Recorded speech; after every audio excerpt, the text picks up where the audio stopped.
Então o Senhor disse: esconderei de Abraão o que estou para fazer? Está perguntando.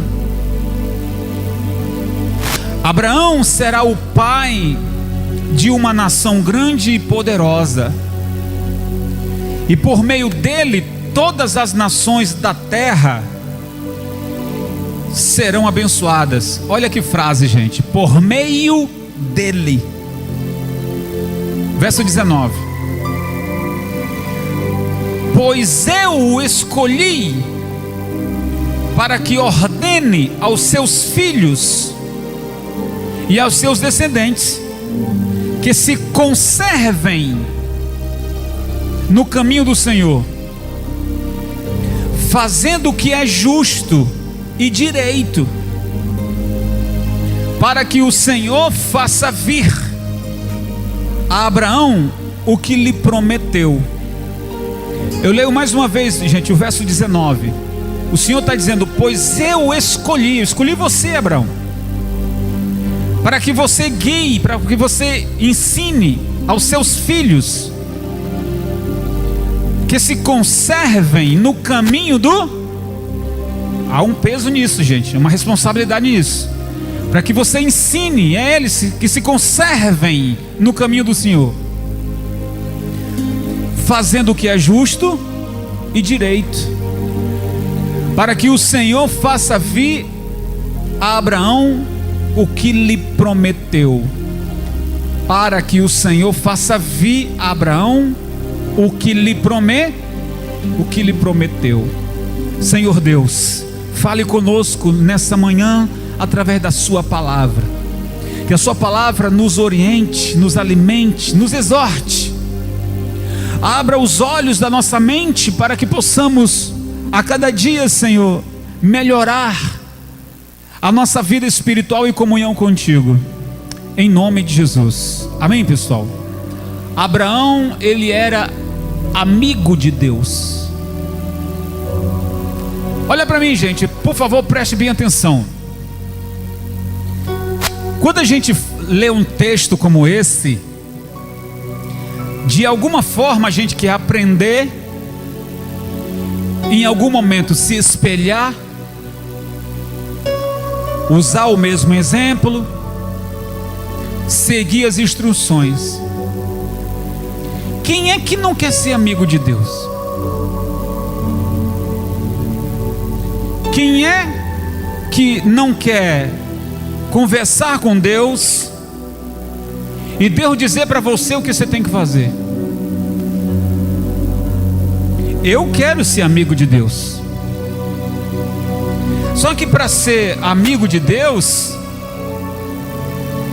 nós temos que cumprir algumas coisas. Filhos, criatura todos somos. Filhos são aqueles que obedecem. Há uma diferença aí, tá, pessoal? Todos os seres humanos e animais, são criaturas e... Quem criou os animais? Quem criou o ser humano? Então todas são criaturas. Mas quem é filho? Quem é filho é aquele que obedece. Você é um filho de Deus? Porque no meio de tanta gente daquela época de Abraão, que Deus mandou ele sair da casa dele, porque a casa dele, o pai de Abraão, era idólatra. O pai de Abraão não era convertido ao nosso Deus. Não havia essa expressão Deus de Abraão, não havia. Mas Deus viu em Abraão uma pessoa diferente das outras. Como? Abraão, ele teve a inteligência e a inspiração de dizer: eu não vou seguir a orientação do meu pai. Eu vou servir ao Deus do céu, Criador do céu e da terra. Abraão simplesmente fez essa escolha. Não foi amando de Deus. E Deus está reparando aquilo e disse: é esse aí, eu vou abençoar esse aí. E o Senhor aparece para Abraão e diz: ei, de ti farei uma grande nação. Você será o pai da nação pela qual eu vou chamar de meu povo. Vai começar com você. E Deus então desenvolve escuta isso, pessoal. Deus desenvolve uma amizade com Abraão, com o homem. Uma amizade.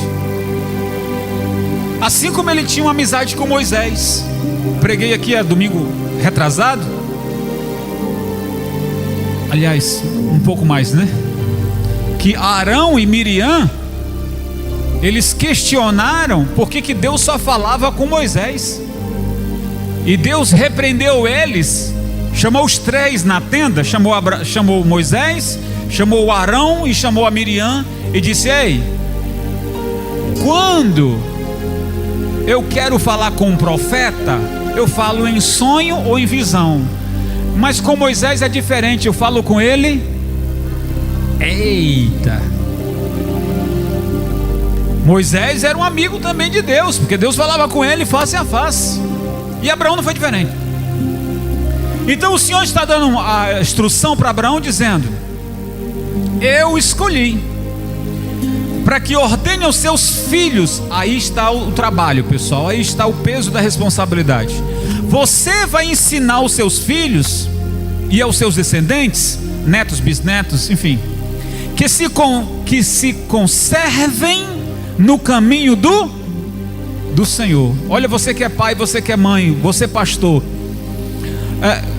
a responsabilidade que você tem de ensinar os seus a se conservar no caminho do Senhor, fazendo o que é justo e direito, para que o Senhor faça vir a Abraão o que lhe prometeu. Então tem uma promessa. Qual é a promessa? De que a nação seria abençoada. A promessa seria de que os que abençoarem vocês serão abençoados, mas os que se tornarem inimigos de vocês serão amaldiçoados. Isso é uma promessa de Deus. O Senhor disse que essa nação se estenderia por toda a terra. Portanto, onde houver um judeu, tem o sangue de Abraão, filho da descendência, portanto tem a bênção.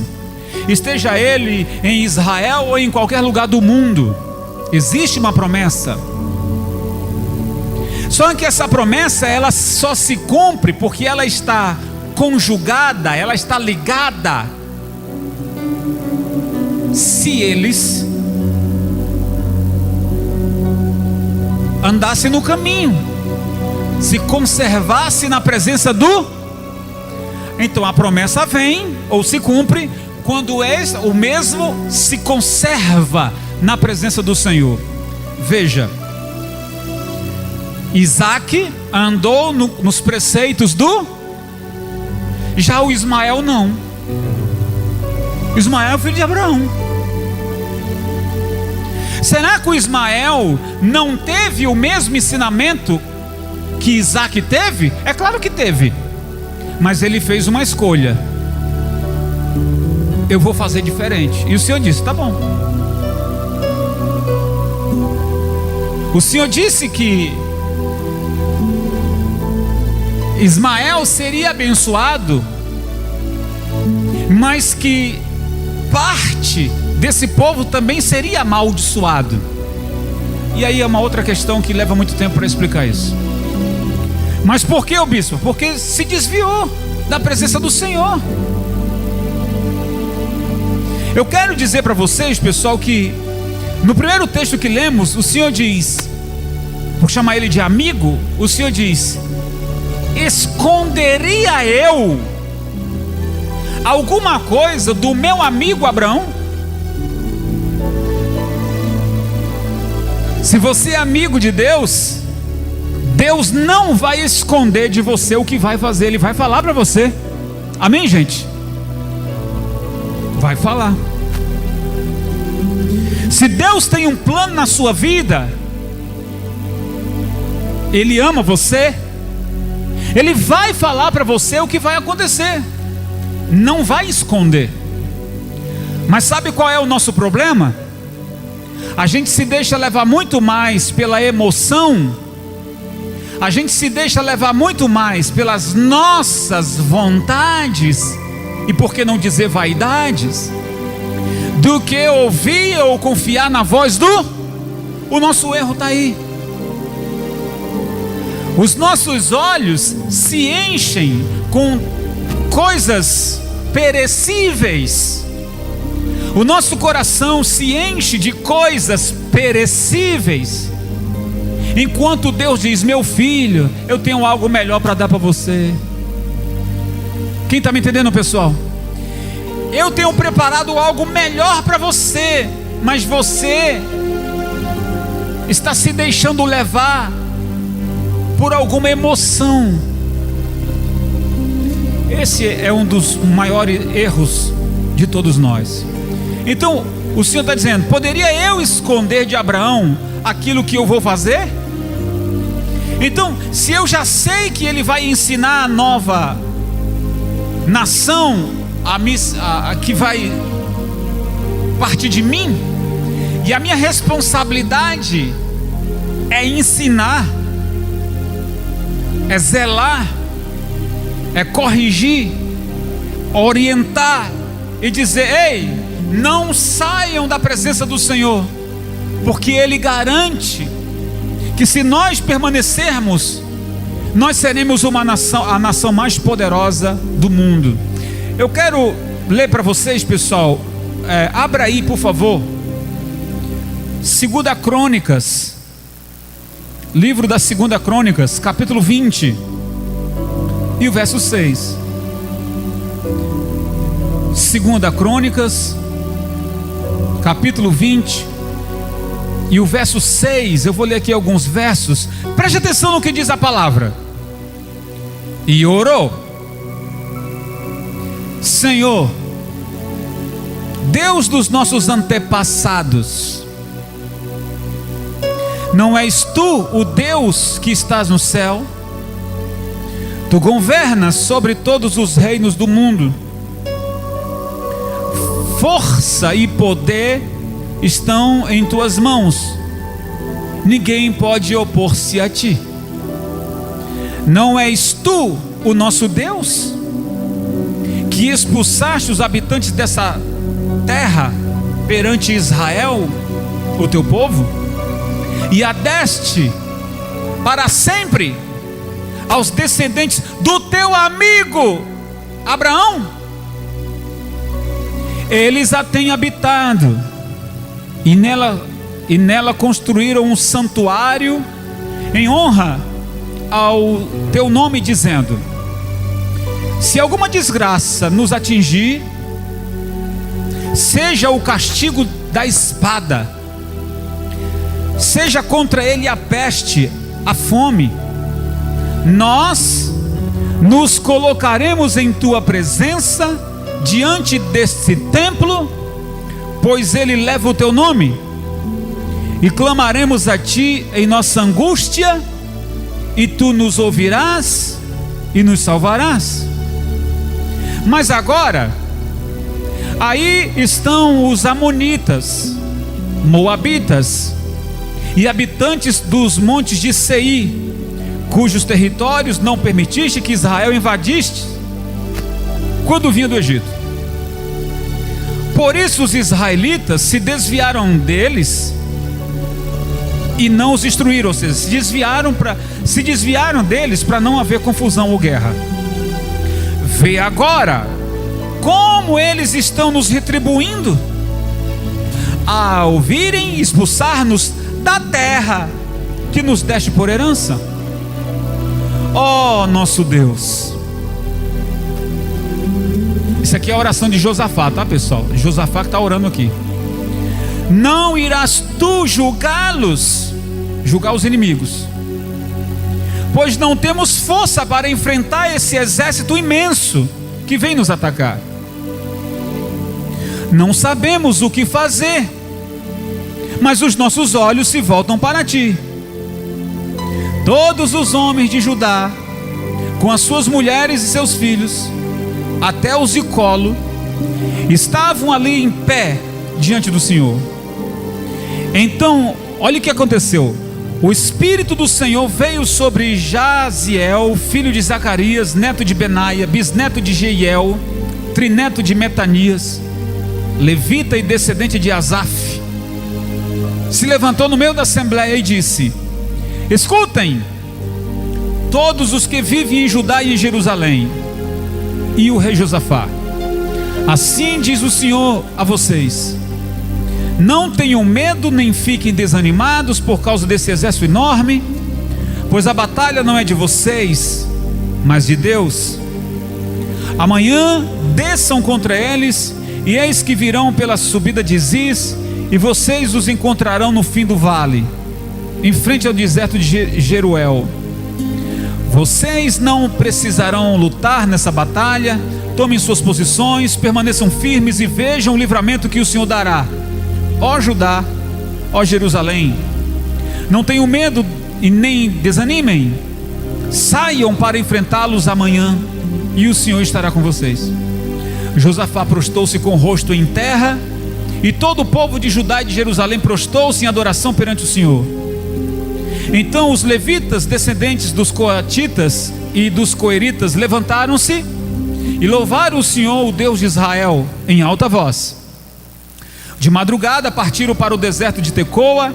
Quando estavam saindo, Josafá lhes disse: escutem-me, Judá e povo de Jerusalém, tenham fé no Senhor, o seu Deus, vocês serão sustentados. Tenham fé nos profetas, acreditem nos profetas do Senhor, e vocês terão a vitória.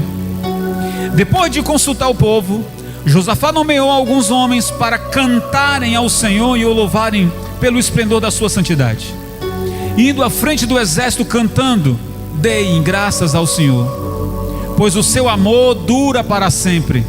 Quando começaram a cantar e a entoar louvores, o Senhor preparou emboscadas contra os homens de Amon, de Moabe e dos montes de Seir, que estavam invadindo Judá, e eles foram derrotados. Os amonitas, os moabitas atacaram os dos montes Seir para destruí-los e aniquilá-los. Depois de massacrarem os homens de Seir, destruíram-se uns aos outros, se mataram uns aos outros. Quando os homens de Judá foram para o lugar de onde se avista o deserto e olharam o imenso exército, viram somente cadáveres no chão, ninguém havia escapado. Então Josafá e os seus soldados foram saquear os cadáveres e encontraram entre eles grande quantidade de equipamentos e de roupas e também objetos de valor.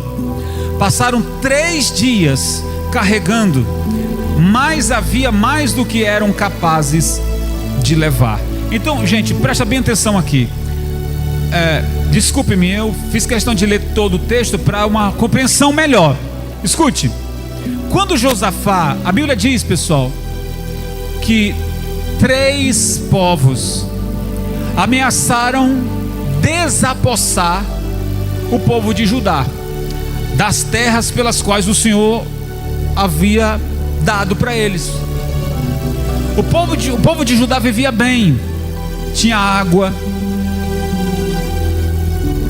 tinha plantações, tinha animais, eles viviam bem nas terras de Judá e de Jerusalém, porque eram territórios abençoados e prometidos por Deus.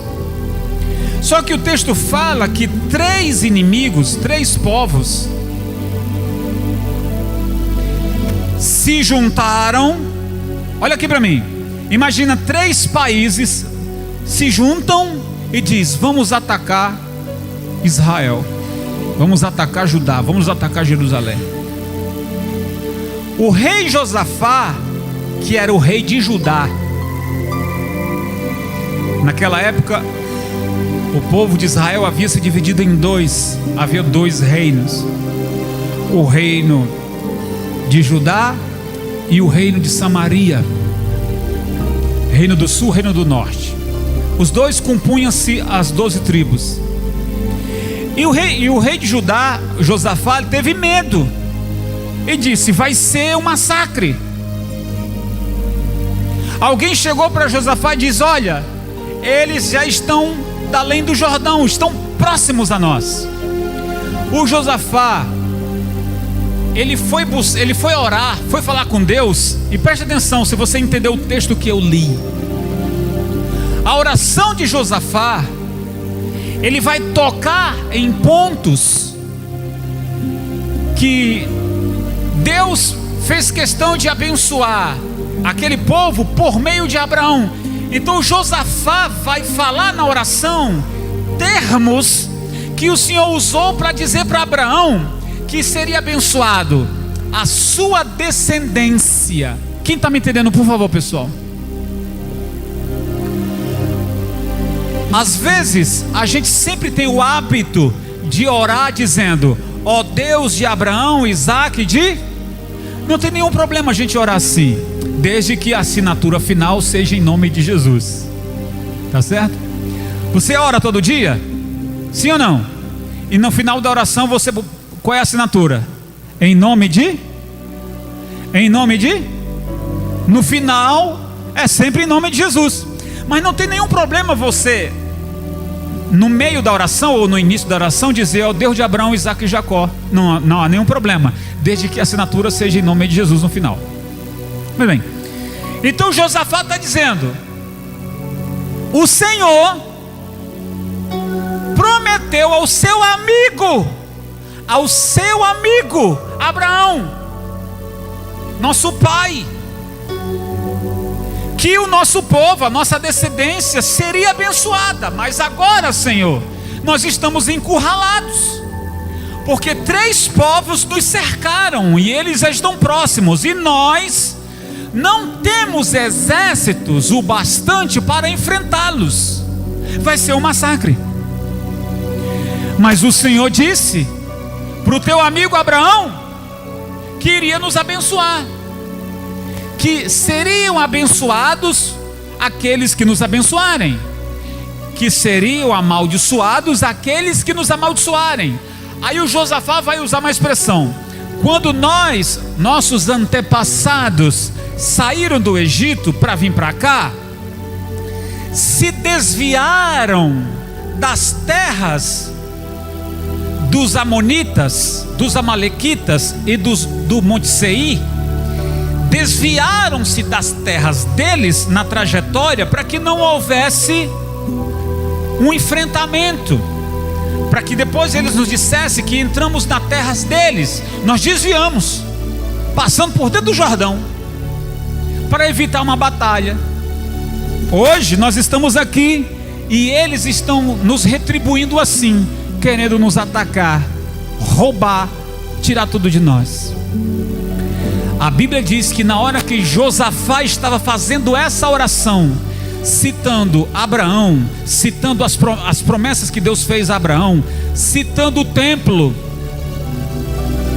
porque o Josafá disse: o Senhor disse que toda oração que se fizesse nesse lugar seria ouvida. O Senhor disse que no dia da nossa angústia nós iríamos te invocar diante desse templo e o Senhor nos responderia. Josafá está sendo perfeito, pragmático na sua oração. E quando ele está orando, o Senhor ouviu, levantou um profeta e disse: povo de Judá, povo de Jerusalém, ó rei Josafá, assim diz o Senhor: essa guerra não é de vocês, mas é do Senhor.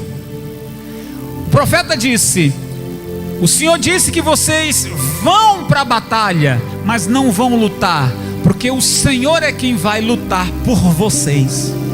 Por que Deus falou isso? Porque quando ouviu a oração de Josafá, citando a verdade na oração: nós somos teus servos, Senhor, nós não nos desviamos de ti, Senhor, nós estamos diante ou na presença do teu templo, Senhor, nós estamos invocando por livramento. São coisas que o Senhor prometeu ao nosso pai, a Abraão, e o Senhor ouviu. Por isso que fiz questão de ler o texto todo, que a Bíblia diz que quando eles foram para a batalha, no outro dia, bem cedo, Josafá, e olha que Josafá não era profeta e nem sacerdote, Josafá era rei.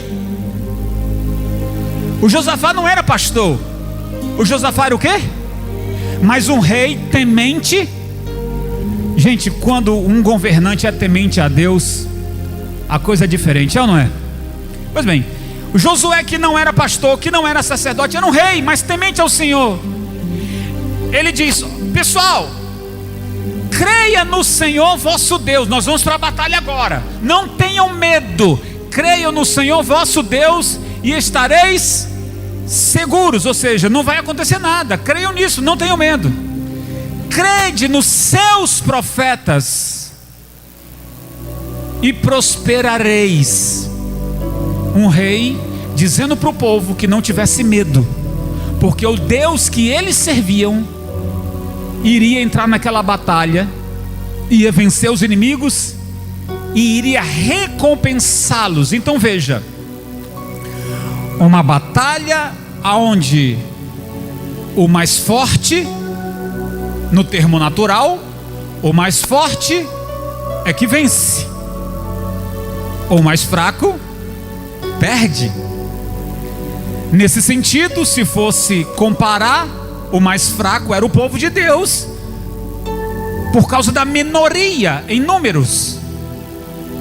Mas quando Deus está com você, mesmo que você seja minoria, mesmo que você seja minoria, Deus está com você. Diga: eu venço em nome de Jesus.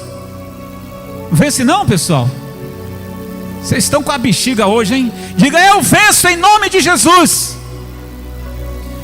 Se você é a minoria, mas Deus está contigo, você vence.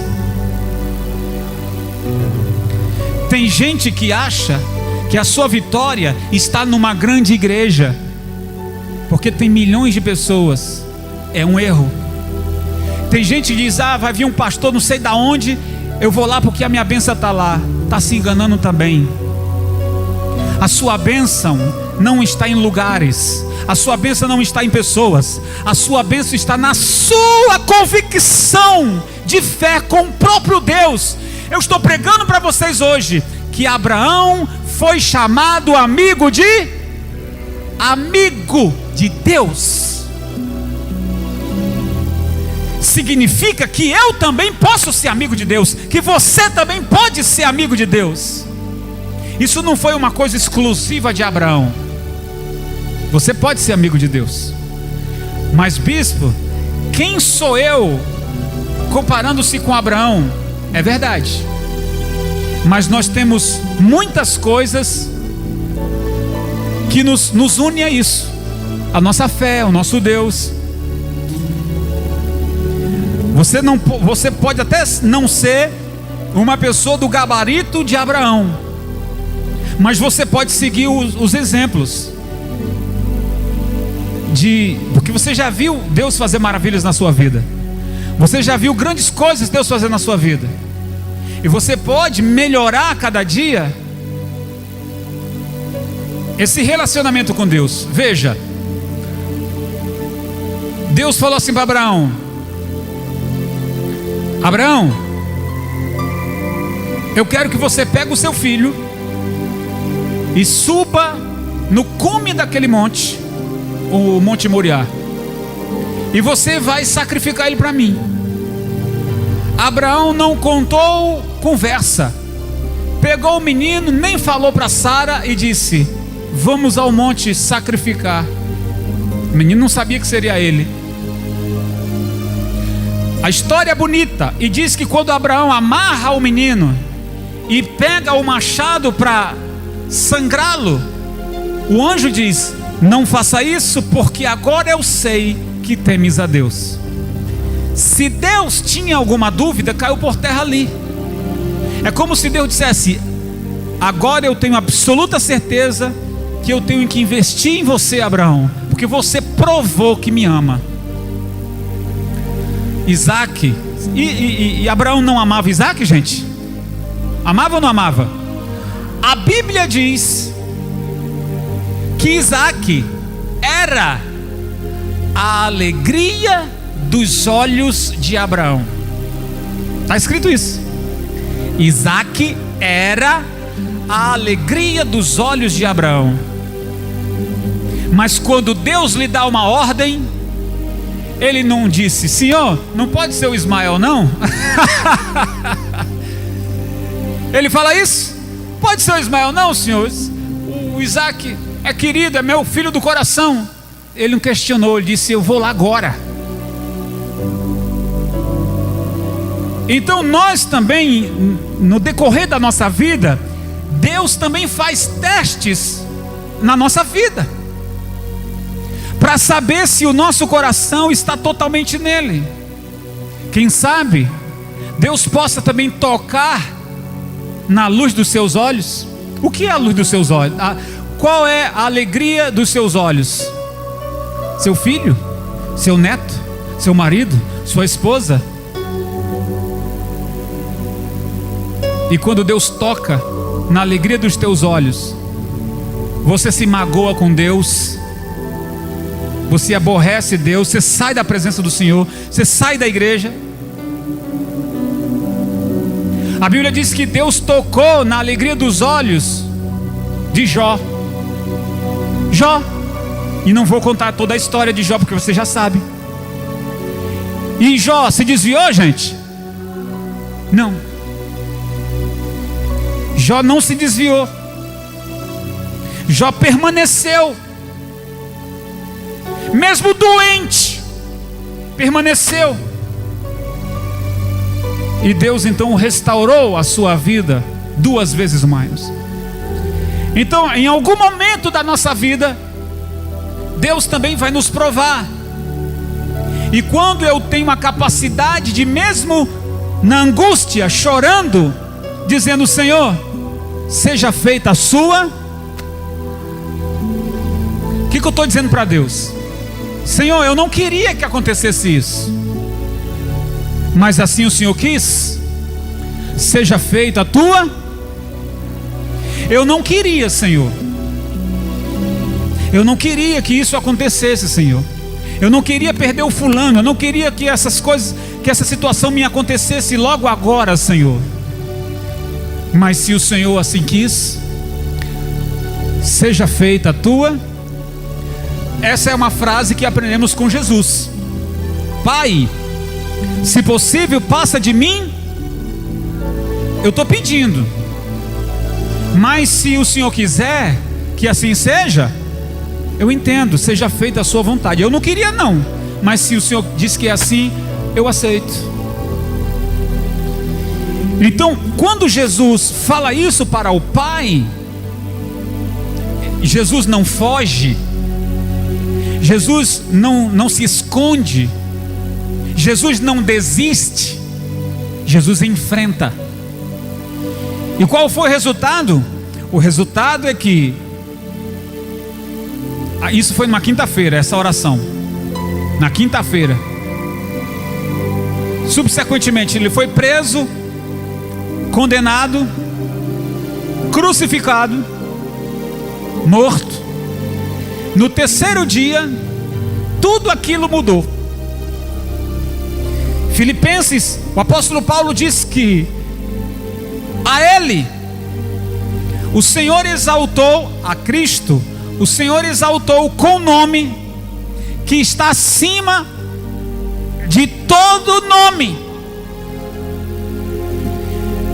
O Senhor, o Pai, o exaltou com o nome acima de todo nome. Ou seja, 3 dias atrás o Senhor estava naquela amargura. Sim ou não, pessoal? Eu estou falando de Jesus. Há 3 dias atrás ele estava chorando, ele estava naquela amargura, ele estava sofrendo e doeu muito. Mas ele disse: se é a sua vontade, eu aceito. 3 dias depois, o Pai o exaltou com um nome acima de todo nome, no céu, na terra, debaixo da terra. Valeu a pena? Valeu a pena? Valeu a pena. E nós somos chorões. Nós somos chorões. A gente não aguenta. Sabe aquele menino, como é? aquela criança, como é que tem a palavrinha? Marrenta, faz birra. Nós somos iguais. Quando a luta bate a nossa porta, a gente grita, a gente esperneia, a gente faz barulho, a gente quer ser percebido.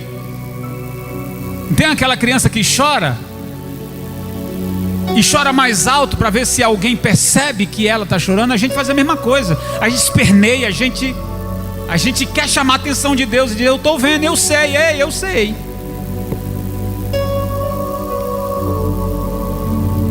Então, pessoal, mas o que é isso? Isso é normal, somos seres humanos.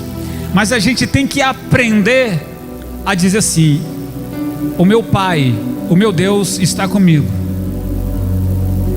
Ele vai tratar disso para mim. Amém, gente? Eu não estou sozinho, Ele está aqui comigo. Então eu termino essa palavra, pessoal, trazendo para você a expressão de ser amigo de Deus. Abraão teve e recebeu esse título, mas também teve a responsabilidade de ensinar seus filhos e descendentes a andarem nos preceitos do Senhor, para que a promessa que fora feita se cumpra. Então nós somos filhos de Deus e filhos de Abraão por fé, pela fé. A promessa que o Senhor fez a Abraão nos alcança? Sim, se praticarmos as palavras do Senhor, se andarmos nos preceitos do Senhor. A gente prospera nessa terra pelo fato das promessas que o Senhor fez a Abraão.